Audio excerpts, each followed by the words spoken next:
1000 cylinder कहाँ से खरीदूँ, क्या खाऊँ हम लोग। इतना परेशानी उठ रही है, इतना बीमार है, बीमार के लिए कोई नहीं पूछता। 2000 वो पेंशन दे रहा, उसमें से दवाई खा रही हूँ और कुछ भी नहीं। हमारा हम लोग को खाना पीना टाइम से नहीं खाती हूँ, एक ही टाइम खाता है, 2 टाइम नहीं खाती। नहीं मिले, एक नौकरी नहीं है, घर में बैठे हुए हैं। हाँ, बहुत परेशानी उठा रहे हैं। हम किन किन से हाथ फैलाएंगे? 1 दिन देंगे, 2 दिन देंगे, हर वक्त तो हमें नहीं देंगे कोई। महिलाओं पे अत्याचार लगातार बढ़ गए, घरेलू अत्याचार बढ़ गए हैं और कहीं कोई सुनवाई नहीं है। हाथरस तो एक घटना है जो इतनी उछल गई है, हर रोज़ कहीं ना कहीं घटना आ रही है। अलीगढ़ देख लीजिए, अपना यूपी तो आप क्या बोले, गढ़ हो गया बिल्कुल। बाकी जगहों पे भी वही हाल है और न्याय मिलता नहीं है। नाज़रीन आदाब। नाज़रीन, आज हम इस वक्त मौजूद हैं जंतर मंतर पर। जंतर मंतर पर इंटरनेशनल वुमेंस डे मनाया जा रहा है। आज हम यहाँ कुछ ख़वातीन से बात करेंगे, उनसे कुछ जो मसाइल हैं वो जिस मकसद से यहाँ आई हुई हैं उस बारे में उनसे बातचीत करेंगे। हम यहाँ पर अपना महिला दिवस किस वजह से मनाया जाता है ये पहले मैं आपको बता दूँ। आज से कई साल पहले 1908 में न्यूयॉर्क में महिलाएं जो हैं सड़कों पर उतरी थी अपने अधिकारों की प्राप्ति के लिए, कि उन्हें बराबर काम के लिए बराबर वेतन दिया जाए और उन्हें वोट देने का अधिकार दिया जाए। आज इतने सालों बाद भी महिलाएं उस बराबरी को समाज में प्राप्त नहीं कर पाई हैं। इसीलिए हमें हर साल जो है यहाँ जंतर मंतर पर, क्योंकि यही एक सार्वजनिक स्थल है जिसे एक प्रदर्शन के लिए सरकार ने हमें दे रखा है, तो इसलिए इस वजह से ही हम इस स्थान पर हर साल आते हैं। और जो सरकारें हमारी बात को नहीं सुन पाती हैं, इस यहाँ एक प्रदर्शन के ज़रिए हम कई महिला संगठन मिल करके इस बार ये प्रदर्शन कर रहे हैं, जिसमें ख़ास तौर पर इस बार हमारी मांग जो है, जो किसान इतने महीनों से बॉर्डर्स पर बैठे हैं और वो अपनी कुछ मांगे जो बिल्कुल जायज़ मांगे हैं, जो 3 कानूनों को लेकर, इस बार हमारा मेन मुद्दा जो है महिला दिवस के ऊपर वो यही है। क्योंकि जिस तरह से किसान एक समाज का अभिन्न अंग है, उसी तरह से महिलाओं के बिना समाज की आप कल्पना भी नहीं कर सकते। और जब भी समाज में किसी भी वर्ग पर आघात होता है तो उसमें सबसे पहला शिकार महिलाएं ही होती हैं। क्योंकि अगर कहीं भी किसी भी घर के अंदर किसी भी चीज़ को लेकर समस्या पैदा होती है, कुछ भी होती है, तो उस घर के बच्चे और उस घर की महिलाएं ही सबसे पहले उस यातना को झेलेंगी।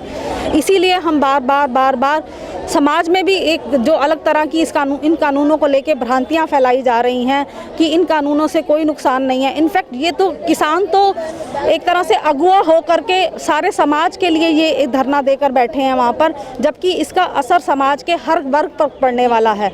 फॉर एग्ज़ाम्पल मैं आपको कहूँगी कि जिस तरह से जब एसेंशियल कमोडिटीज़ एक्ट, क्योंकि जो आज है इम्प्लीमेंट हुआ है, जिसकी वजह से कोई भी जमींदार, कोई भी आड़ती, कोई भी कमीशन एजेंट या कोई भी कंपनी उस एक्ट के रहते आज स्टॉकिंग नहीं कर सकती है 6 स्पेसिफिक अनाजों की, जिसमें दाल, चावल, तिलहन और कुछ दालें हैं और तेल। इन चीज़ों की जो है स्टॉक नहीं कर सकते आप। लेकिन अगर ये एक्ट इम्प्लीमेंट हो गया तो आप किसी भी तरह से कभी भी जो है जितना मर्जी चाहे स्टॉक कर सकते हैं। सवाल ये है कि जिस तरह से सरकार नारा देती है बेटी बचाओ बेटी पढ़ाओ, लेकिन यूपी में और भी कई जगह आपको पिछले कई सालों में 4-5 सालों में देखने मिला, तो जिस तरह से रेप की तादाद बढ़ रही, क्या कहेंगे इस पर आप? ऐसा है, बेटी बचाओ बेटी पढ़ाओ में उसमें सबसे पहले जो है हमें समाज में वो माहौल पैदा करने की ज़रूरत है, जिससे पहली बात हमें फीमेल फेटिसाइड एक्ट जो ये कहता है कि आप बेटियों को अबॉर्ट नहीं करेंगे।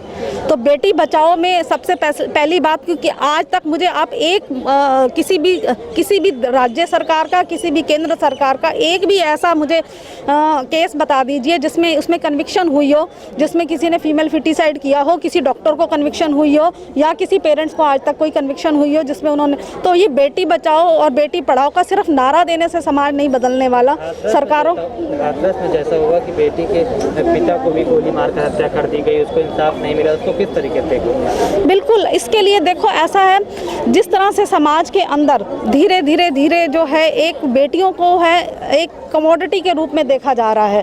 समाज में जिस तरह से आप एक महिलाओं को जो है एक सिर्फ प्रदर्शन की वस्तु के रूप में अगर पेश करेंगे और कहीं ना कहीं आप इंटरनेट पर या जो हमारा सेंसर बोर्ड जो है एक तरह से ख़त्म हो चुका है, जितनी भी इतनी व्यापक फैली हुई सारी चीज़ें हैं उन पर अगर आप कोई कार्रवाई नहीं करेंगे तो समाज में ये अश्लीलता और इस तरह के जितने भी रेप के या जितने भी महिलाओं के छेड़छाड़ के केसेस हैं वो और दिन ब दिन बढ़ेंगे, और ये केसेस बढ़ेंगे तो नेचुरली उनका असर, क्योंकि हमारे पास एक ऐसी पुख्ता सरकार नहीं है जो अर्ली डिस्पोजल दे सके, स्पीडी ट्रायल्स हों, जिससे मतलब एक डेटरेंट इफेक्ट जो है लोगों में जाए कि अगर हमने ऐसा किया तो हम बचने वाले नहीं हैं। लॉ क्यों नहीं बन रहा? लॉ तो है लेकिन ज़्यादा सख्त लॉ नहीं बन रहा है कि डर और नहीं, यहाँ मैं आपसे डिफ़र करती हूँ, आई एम सॉरी। सख्त कानून बनाने से जो है चीज़ें इम्प्लीमेंट नहीं होती, जबकि कानून जितना भी है उसको भी अगर इम्प्लीमेंट कर दें तो उसका असर होगा। फॉर एग्ज़ाम्पल अगर आपने सिर्फ 100 रुपये फ़ाइन भी रखा है रेड लाइट क्रॉस करने पर, तो अगर वो हर आदमी पर, चाहे वो कितना भी VIP क्यों ना है, उस पर अगर आप वो इम्प्लीमेंट करेंगे तो उसका असर ज़्यादा होगा, बजाय इसके कि आप जो है सख्त कानून बनाएं। हम ये कहीं से नहीं मांग कर रहे हैं कि कोई फांसी की सज़ा होनी चाहिए या कुछ होनी चाहिए। ऑलरेडी अगर 10 साल की सज़ा है तो वो 2 तो सही। इवन हमारे देश में तो फांसी की सज़ा कोर्ट्स के होने के बाद वो इम्प्लीमेंट नहीं होती है, उनमें भी माफ़ी मिल जाती है। तो हमें ऐसी कोई दरखास्त नहीं करनी है कि हमें कोई सख्त, बहुत सख्त कानून बने हो उस पर उसी को इम्प्लीमेंट कर दीजिए आप। उसी में जो है हमारे विटनेसेस जो हैं वो ऐसे भड़काए नहीं जाएं, विटनेस अपने बयान ना बदलें। जिन केसेस में एटलीस्ट जो कोर्टों तक पहुंच गए हैं केसेस, एटलीस्ट उनमें तो सज़ा हो, उनमें तो जहां महिला मतलब, और इससे भी बड़ी इम्पॉर्टेंट बात यह है कि जिस महिला ने या जिस बालिका ने कोई कंप्लेंट की है उसको और उसके परिवार को पूरी सुरक्षा देना, ये हमारी सरकार की जिम्मेवारी है, जिसमें हमारी सारी राज्य सरकारें और सारी केंद्र सरकार जो है नाकाम रह रही है। आज महिला दिवस के मौके पर आज यहाँ बैठी हुई है, हाँ जी। इसके पीछे क्या मकसद है? इसके पीछे मकसद है, हमारी परेशानी बता दूंगी। हम लोग मदनपुर खादर में रह रही हूँ, वहाँ कुछ नहीं हो रहा है, हाँ कुछ नहीं हो रहा, राशन भी सही से नहीं मिल रहा है, सरकार भी हम लोग साथ नहीं दे रहा, हम बुढ़ापे में कहीं काम नहीं मिल रहा। एक बेटा काम कर रहा है, एक बेटा हमारा पूरा नहीं बढ़ रहा है, काम पर नहीं रख रहा है, काम पर रखेगा आधी सैलरी दे रहा है, तो हम लोग क्या करूँ? बहुत गरीब लोग बहुत भरा पड़ा हम लोग का। ये सरकार मोदी ने कुछ भी नहीं कर रहा है। ये लॉकडाउन में गेहूँ दिया था, उसके बदला अभी इतना महंगाई कर दिया, हम लोग क्या करूँ मैडम? हाँ 1000 सिलेंडर कहाँ से खरीदूँ? क्या खाऊँ हम लोग? इतना परेशानी उठ रही है, इतना बीमार है, बीमार के लिए कोई नहीं पूछता। 2000 वो पेंशन दे रहा, उसमें से दवाई खा रही हूँ और कुछ भी नहीं। हमारा हम लोग को खाना पीना टाइम से नहीं खाती हूँ, एक ही टाइम खाता है, 2 टाइम नहीं खाती। कोई आके सरकार कार्रवाई नहीं कर रहा, नाली भरा पड़ा, कूड़ा नहीं उठाता। अब कोई सरकार आके क्या गरीब लोग के क्या कर रहे, क्या नहीं कर रहे? नहीं है मैम, नौकरी भी नहीं है, नहीं है। हाँ चलो नौकरी दे दो, कमा के खाऊंगी, वो भी नहीं है।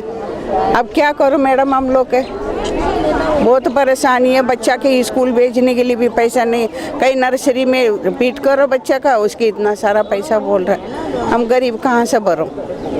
यही परेशानी है हम लोग को। मोदी आके हम लोग को मदद करना, आके पूछना, अगर वो नहीं आएगा, हम लोग की कितना लेडीज है, लेडीज के बोल दो कौन से घर में कम है, कौन से घर में अमीर है, कौन गरीब है, तो वहीं रहने वाला का बना, हम उनके साथ मदद दूंगी। लेकिन मोदी सरकार तो ये कहती है कि हम मदद कर रहे हैं, गरीबों की मदद, कुछ ही नहीं कर रहा है, योजनाएं बनी हुई हैं। नहीं मैडम कुछ भी नहीं है, योजना कुछ भी नहीं है। हाँ ये सारा झूठी बात है, इसलिए आप लोग को उधर से हम बुलाया, झूठी है। के लिए तो कुछ भी नहीं मिला। वही तो कह रही हैं, अब मैं घर बैठी हूँ, मेरे को कौन खिलाएगा? तो गरीब ही है, सिलेंडर तुम्हारा कितना महंगा करता जा। कौन खिलाएगा मुझे बता? नहीं एक काम दे दो, कुछ भी दे दो, झाड़ू पोछा के भी कुछ भी दे दो, हम लोग करके 1000 2000 मिलेगा, उसमें से जीवन जीऊंगी। क्या हम मोदी ने करा? मोदी जब से आया हम लोग को खून पी लिया, क्या कर रहा है गरीब के साथ? तो कुछ भी नहीं कर रहा है, ये झूठ बोल रहा है। राशन 4 किलो दे रहा है, एक इंसान के 4 किलो चावल 1 किलो, चावल 1 किलो है, उसमें से 1 किलो में 1.25 किलो मिल रहा है, 4 किलो में 3.5 किलो मिल रहा है, तो उसमें से सारा महीना खाऊंगी?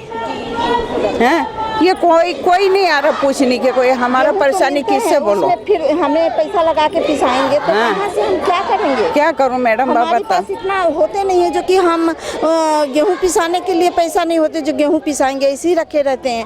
हाँ, चावल देते हैं तो चीनी नहीं, चीनी देते हैं तो चावल नहीं, कोई भरपूर हमें राशन नहीं मिले। एक नौकरी नहीं है, घर में बैठे हुए हैं। हाँ, बहुत परेशानी उठा रहे हैं, हम किन किन से हाथ फैलाएंगे? एक दिन देंगे, 2 दिन देंगे, हर वक्त तो हमें नहीं देंगे कोई।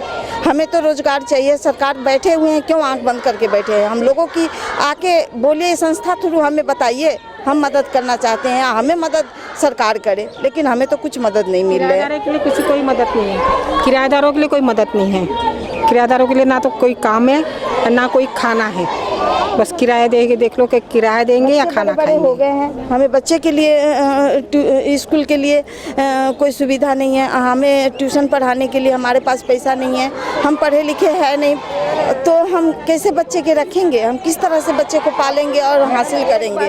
हम इसलिए मारे जा रहे हैं। हम गरीब को लिए कुछ नहीं कर रहे हैं सरकार, हम तो ऐसी बस कुछ भी नहीं कर रहे सरकार हम लोगों का। वैसे अमीर लोगों के साथ दे रहा, अमीर लोगों को काम पर रख रहा, अमीर लोगों का सरकार के नौकरी दे रहा है। हम लोग ऐसे गरीब का एक बच्चा का दे दो, हम पेट भर लूंगी ना। हम मर रही हूँ, वहाँ रह के मर रही हूँ। बेलदारी में क्या है? पानी रोज ही 10 रुपए की खरीद रही है, 10 किलो है, 10 लीटर पानी रोज के 2-3 डब्बा 30 रुपए कहाँ से जाऊँ? हाँ मैडम, उसी के 1000 लग रहा है। बच्चा भी छोटा बच्चा, उसके क्या खिलाऊं? कुछ भी वो मन के खाने के कुछ भी नहीं मिल रहा। हम बूढ़ा हूँ, हमारे हमें कुछ भी नहीं है।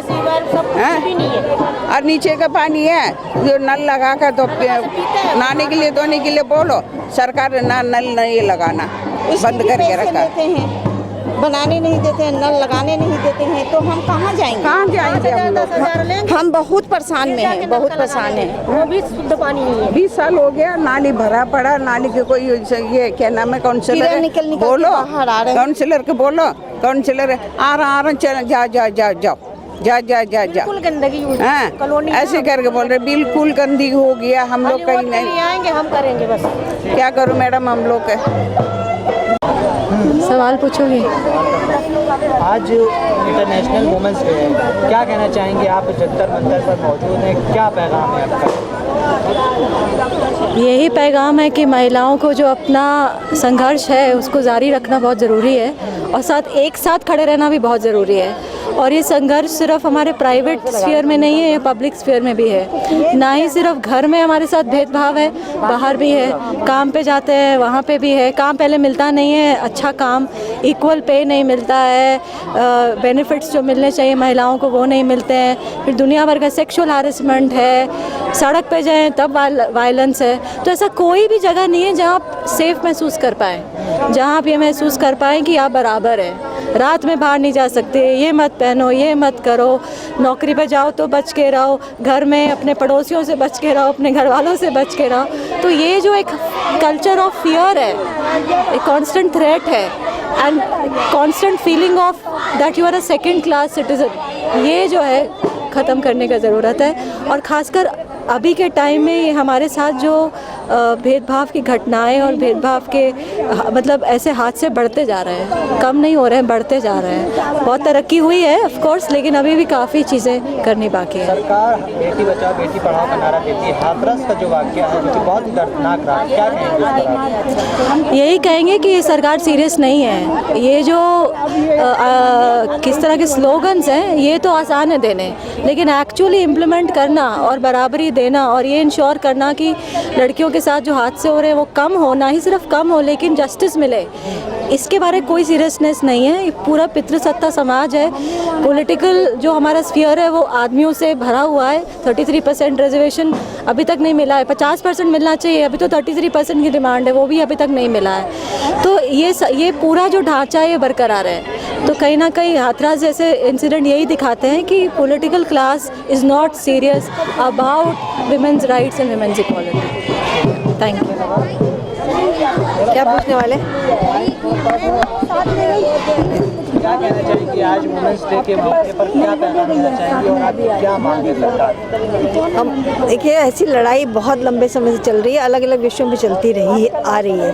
लेकिन आज के समय में जो लड़ाई है बिल्कुल अलग रूप ले चुकी है। सांप्रदायिकता इतनी बढ़ चुकी है, दरारें इतनी ज़्यादा बढ़ गई हैं, महिलाओं पे अत्याचार लगातार बढ़ गए, घरेलू अत्याचार बढ़ गए हैं और कहीं कोई सुनवाई नहीं है। हाथरस तो एक घटना है जो इतनी उछल गई, हर रोज़ कहीं ना कहीं घटना आ रही है। अलीगढ़ देख लीजिए, अपना यूपी तो आप क्या बोले गढ़ हो गया बिल्कुल, बाकी जगहों पे भी वही हाल है और न्याय मिलता नहीं है। हमारी जो अदालतें हैं, अदालत में आप देख लीजिए किस तरह के फैसले आ रहे हैं। रेप विक्टिम को पूछा जा रहा है कि शादी करोगे, मतलब किस तरह का जस्टिस, हम किससे न्याय मांगने जाएंगे, कहाँ न्याय जाएंगे। व्यवस्था चारों स्तंभ जो बोला करते थे, पांचवा स्तंभ मीडिया, सब बर्बाद है इस देश में। इसलिए लड़ाई हमारी आज और पहले से कहीं ज़्यादा गंभीर हो गई है और ज़्यादा बढ़ के लड़ाई लड़ रही है।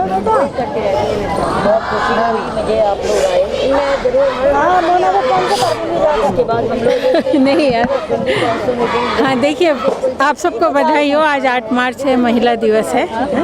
तो आज के दिन महिलाओं की जो दुर्दशा इस सरकार में हुई है, बेटी पढ़ाओ बेटी बचाओ का नारा इतना बड़ा दिया गया और उसके बाद बेटी के साथ जो अन्याय, जो अत्याचार हो रहे हैं, अभी वो जो नदी में डूब के मरी है लड़की आयशा, हाँ, तो उसका देख के फिर कानून, जब दहेज कानून है तो उसका पालन कौन करवाएगा?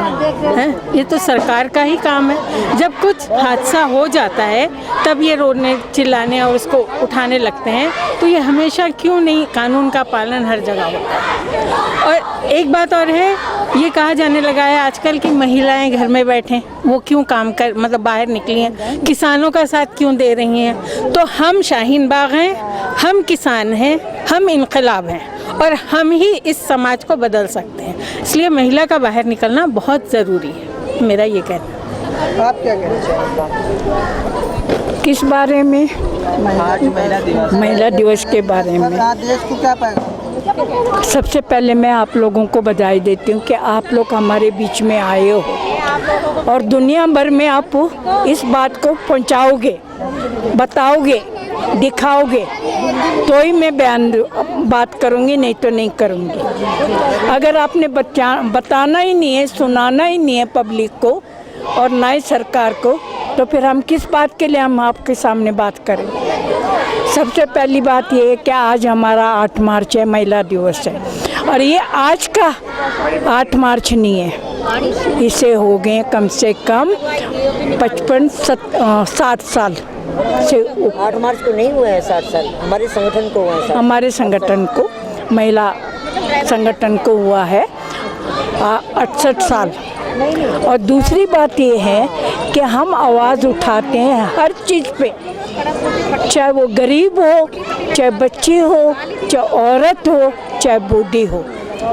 जो महिलाओं के अधिकार है, महिलाओं के ऊपर और इस हिंदुस्तान देश के अंदर जो गलत हो रहा है उसके खिलाफ हम आवाज़ उठाते हैं। आज रोटी रोजी का सवाल है, जो किसान हमारे आंदोलन में बैठे हुए हैं अपने आवाज़ को लेके, जो ये बिल आया हुआ है, क्यों लाए हैं ये सरकार बिल?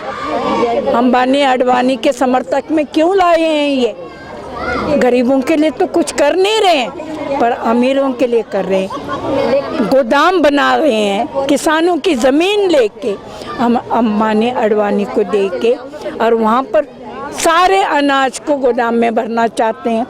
और किसान की ज़मीन है, वो मालिक है, उसको नौकर बनाना चाहते हैं। उनसे अनाज उगवाएंगे, उनको मजदूरी देंगे और तब जाके उस अनाज को उठा के वो गोदाम में डालेंगे। हम ये कतई नहीं होने देंगे। रोटी रोजी हमारी भी है, किसान हमें खिलाता है, उगाता है, हर चीज़ उगाता है किसान। आज 8 मार्च के दिन हम इस आवाज़ को उठाएंगे और उठा रहे हैं। हम किसानों के साथ हैं और रहेंगे, क्योंकि हमारी भी रोटी रोजी का सवाल है, पूरे जनता का रोटी रिवाज का सवाल है। तो ये मैं कह के अपने बात को समाप्त करती हूँ। आप लोगों का धन्यवाद। कभी ज़िंदगी में ऐसा नहीं सुना हमने। हम लोग 60-60 साल के हो रहे हैं, सेंचुरी हो गई, अब तो 100 पार कर दिया। और गैस सिलेंडर और एलपी, वो जो गैस सीएनजी, वो कौन सी गैस होती है जो घरों में आती है, हाँ पीएनजी, उसके भी दाम बढ़े हैं। तो ये महिलाएं घर जो चलाती हैं वो कैसे करेंगी, कैसे अपने बच्चों को पालेंगी, कैसे नौकरी करेंगी? नौकरियां ख़त्म है, पैसे नहीं है। जो लोग प्राइवेट काम कर रहे थे उन सबकी नौकरियां चली गई कोविड में, तो क्या उनके परिवार नहीं है? सरकार जो इतनी बड़ी बड़ी बातें करती है, तो बड़े बड़े ड्रामे करती है, ड्रामा है, आपने ये कर दिया, आपने वो कर दिया, मगर जो आपकी जनता जिसने आपको वोट देके पहुंचाया, आपने उसके लिए क्या किया? मन की बात से काम नहीं चलता। आप वो काम करें जो जिससे जनता खुश होकर अगली बार आपको लेकर आए। उनको पता है अच्छी तरह कि अगली बार उनका चांस नहीं है, जितना सितम ढा रहे हैं वो, इसलिए वो उल्टे सीधे काम करते जा रहे हैं और कहते हैं ना, वो अपने ताबूत में कील ठोक रहे हैं। और हम महिलाएं हैं, हम उनकी ताबूत में आखिरी कील जरूर ठोकेंगे। जिंदाबाद।